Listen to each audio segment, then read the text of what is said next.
അസ്സലാമു അലൈക്കും വറഹ്മത്തുള്ളാഹി വബറകാതുഹു. അൽഹംദുലില്ലാഹി റബ്ബിൽ ആലമീൻ. വസല്ലല്ലാഹു അലാ നബീന മുഹമ്മദിൻ വഅലാ ആലിഹി വമൻ തബിഅഹും ബിഇഹ്സാനിൻ ഇലാ യൗമിദ്ദീൻ. നബി സല്ലല്ലാഹു അലൈഹി വസല്ലമയുടെ ചരിത്ര പഠനത്തിൻ്റെ 19ാമത്തെ ഭാഗത്താണ് നമ്മളുള്ളത്. ഇന്ന് നമുക്ക് മനസ്സിലാക്കാനുള്ളത് ബിനാ ഉൽ കഅബത്തി വദർ ഉ ഫിത്നത്തിൻ അളീമ, കഅബയുടെ പുനർനിർമ്മാണവും ഒരു വലിയ സംഘർഷം ഒഴിവാക്കിയതുമായി ബന്ധപ്പെട്ട കാര്യത്തെക്കുറിച്ചാണ് ഇന്ന് മനസ്സിലാക്കാൻ ഉള്ളത്.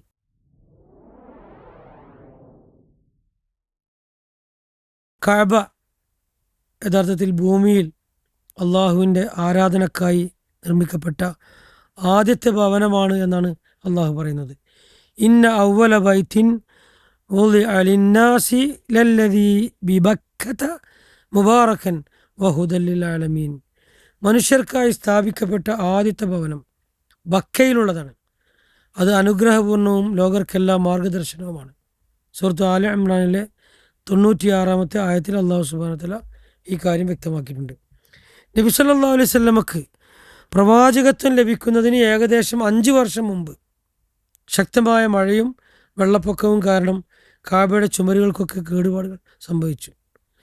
തീപിടുത്തവും കെട്ടിടത്തെ ദുർബലമാക്കിയിരുന്നു. അതിനാൽ ഖുറൈശികൾ കഅബ ഒന്ന് നന്നാക്കി പുതുക്കി പണിയാൻ വേണ്ടി തീരുമാനിച്ചു. എന്നാൽ അവർ ഹലാലായ സമ്പത്ത് മാത്രമേ ഉപയോഗിക്കുള്ളൂ.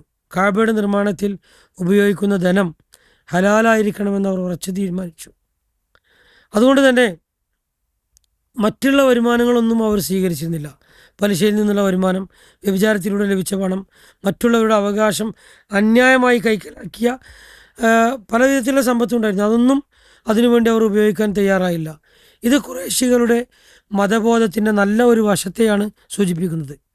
എന്നാൽ ആദ്യം കഅബ പൊളിക്കാൻ ആരും തയ്യാറായില്ല. പഴയ കഅബ ഒന്ന് പൊളിച്ച് പുനരുദ്ധരിക്കാനാണ് അവർ ഉദ്ദേശിച്ചത്. എന്നാൽ ആരും തന്നെ അത് പൊളിക്കാൻ തയ്യാറായില്ല. കഅബ പൊളിക്കാൻ എല്ലാവർക്കും ഭയമായിരുന്നു. അത് പൊളിച്ചാൽ അള്ളാഹുവിൻ്റെ ശിക്ഷ ലഭിക്കുമോ എന്ന ആശങ്ക അവർക്കുണ്ടായി.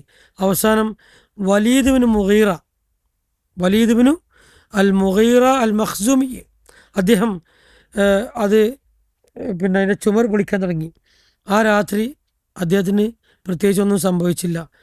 അത് കണ്ടപ്പോൾ പിന്നെ മറ്റുള്ളവരെല്ലാവരും ധൈര്യത്തോടു കൂടി ആ പുനർനിർമ്മാണത്തിൽ പങ്കെടുത്തു. ഗോത്രങ്ങൾക്കിടയിൽ വലിയ തർക്കമുണ്ടായി.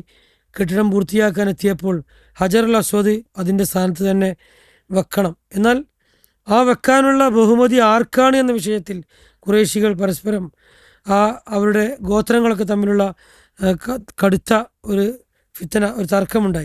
കുഴപ്പമുണ്ടായി. ഓരോ ഗോത്രവും ആ ബഹുമതി തങ്ങൾക്ക് തന്നെ വേണമെന്ന് ആവശ്യപ്പെട്ടുകൊണ്ടിരുന്നു. എന്നാൽ തർക്കം 4-5 ദിവസം നീണ്ടു നിന്നു. യുദ്ധം നടക്കാനുള്ള സാഹചര്യം വരെ ഒരു യുദ്ധത്തിൻ്റെ വക്കോളം എത്തി. അപ്പോൾ ഖുറൈശിയിലെ മുതിർന്ന നേതാവായ അബൂ ഉമയ്യ എന്ന് പറയുന്ന ആള് ഒരു നിർദ്ദേശം വെച്ചു. അദ്ദേഹം എന്താണ് നിർദ്ദേശം വെച്ചത്? ഇനി ബനൂ ഷൈബയുടെ കവാടത്തിലൂടെ ആദ്യം കടന്നു വരുന്ന ആളെ നമുക്ക് ഇതിന് മധ്യസ്ഥനാക്കാം, അദ്ദേഹത്തിൻ്റെ തീരുമാനം നമുക്ക് കൈക്കൊള്ളാം എന്ന ഒരു നിർദ്ദേശം അദ്ദേഹം മുന്നോട്ട് വെച്ചു. ബനൂ ഷൈബയുടെ വാതിലിലൂടെ ആരാണ് വരുന്നതെങ്കിൽ അവരെ നമുക്ക് മധ്യസ്ഥനാക്കാം. എല്ലാവരും ഒന്നടങ്കം അത് സമ്മതിച്ചു. അള്ളാഹുവിൻ്റെ തീരുമാനം ആയിരിക്കാം. ആ സമയത്ത് കുറച്ച് സമയം കഴിഞ്ഞപ്പോൾ ആ കവാടത്തിലൂടെ ആദ്യം വന്നത് എല്ലാവരും ഇഷ്ടപ്പെടുന്ന മുഹമ്മദ് സല്ലല്ലാഹു അലൈഹി വസല്ലം ആയിരുന്നു. അവിടുത്തെ കണ്ട ഉടനെ തന്നെ എല്ലാവരും സന്തോഷത്തോടു കൂടി വിളിച്ചു പറഞ്ഞു, ഇതാ അൽ അമീൻ, വിശ്വസ്തൻ. ഇദ്ദേഹത്തിൻ്റെ വിധിയിൽ അദ്ദേഹം എന്ത് തീരുമാനിച്ചാലും അതിൽ ഞങ്ങൾ സംതൃപ്തരാണ് എന്നവരെല്ലാവരും ഏകകണ്ഠേന പറഞ്ഞു. നബി സല്ലല്ലാഹു അലൈഹി വസല്ലമ ബുദ്ധിപരമായി അത് പരിഹരിച്ചു. നബി സല്ലല്ലാഹു അലൈഹി വസല്ലമ ഒരു വലിയ തുണി കൊണ്ടുവരാൻ പറഞ്ഞു. ഹജറുൽ അസ്വദ് അതിൻ്റെ നടുവിൽ വെച്ചു. ആ തുണിൻ്റെ നടുവിൽ ഹജറുൽ അസ്വദ് വെച്ചു. എന്നിട്ട് പറഞ്ഞു, ഓരോ ഗോത്രത്തലവനോടും വരാൻ പറഞ്ഞു. അങ്ങനെ തുണിയുടെ ഓരോ വശം പിടിക്കാൻ വേണ്ടി നിർദ്ദേശിച്ചു. എല്ലാവരും ചേർന്ന് കല്ല് അതിൻ്റെ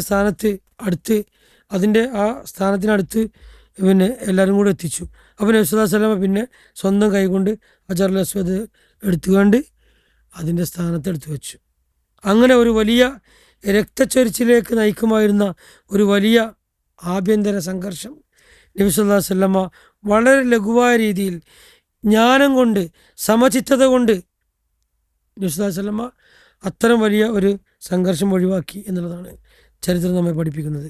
ഈ സംഭവത്തിൽ നമുക്ക് ചില പാഠങ്ങളുണ്ട്. ഒന്ന്, ജ്ഞാനമുള്ള നേതൃത്വം വലിയ പ്രശ്നങ്ങളെ സമാധാനപരമായി പരിഹരിച്ച് തരാൻ കഴിയുമെന്നുള്ളത്. അപ്പോൾ ലീഡർമാർക്കൊക്കെ ഉണ്ടാകേണ്ട ഒരു ഗുണം വിജ്ഞാനം, അതുപോലെ തന്നെ പക്വത ഒക്കെ വേണ്ട ആവശ്യമാണ്.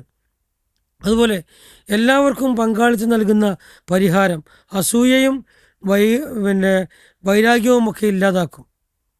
ഹലാൽ സമ്പത്ത് കൊണ്ട് മാത്രം അള്ളാഹുവിൻ്റെ കാര്യങ്ങൾ നിർവഹിക്കേണ്ടതിൻ്റെ പ്രാധാന്യം ഇതിൻ്റെ ആദ്യ ഭാഗത്ത് നമ്മൾ കേട്ടു. വിശ്വസ്തതയും സത്യസന്ധതയുമുള്ള വ്യക്തിയെ സമൂഹം പ്രതിസന്ധി ഘട്ടങ്ങളിൽ സ്വാഭാവികമായി നേതാവായി അംഗീകരിക്കും. വിശ്വാസ്യതയും സത്യസന്ധതയും ഉള്ള ആളുകളാണെങ്കിൽ അവരെല്ലാ സമയത്തും എല്ലാവരും അംഗീകരിക്കും. നബി സല്ലല്ലാഹു അലൈഹി വസല്ലമ പ്രവാചകത്വത്തിന് മുമ്പ് തന്നെ വളരെ പ്രസിദ്ധമായ അൽ അമീൻ എന്ന പേരിന് അർഹനായിരുന്നു. സമൂഹത്തിൻ്റെ പൂർണ്ണ വിശ്വാസം നബി സല്ലല്ലാഹു അലൈഹി വസല്ലമ നേടിയിരുന്നു. ഇത്തരം കാര്യങ്ങളൊക്കെയാണ് ഈ ഭാഗത്ത് നിന്ന് നമുക്ക് മനസ്സിലാക്കാനുള്ളത്. സർവശക്തനായ അല്ലാഹു സുബ്ഹാനഹു വ തആല അഷ്റഫുൽ ഖൽഖ് റസൂൽ സല്ലല്ലാഹു അലൈഹി വസല്ലമയുടെ ചരിത്രം പൂർണ്ണമായി പഠിക്കുവാനുള്ള ആയുസ്സും ആരോഗ്യവും തൗഫീഖും നമുക്കെല്ലാവർക്കും പ്രദാനം ചെയ്യുമാറാകട്ടെ.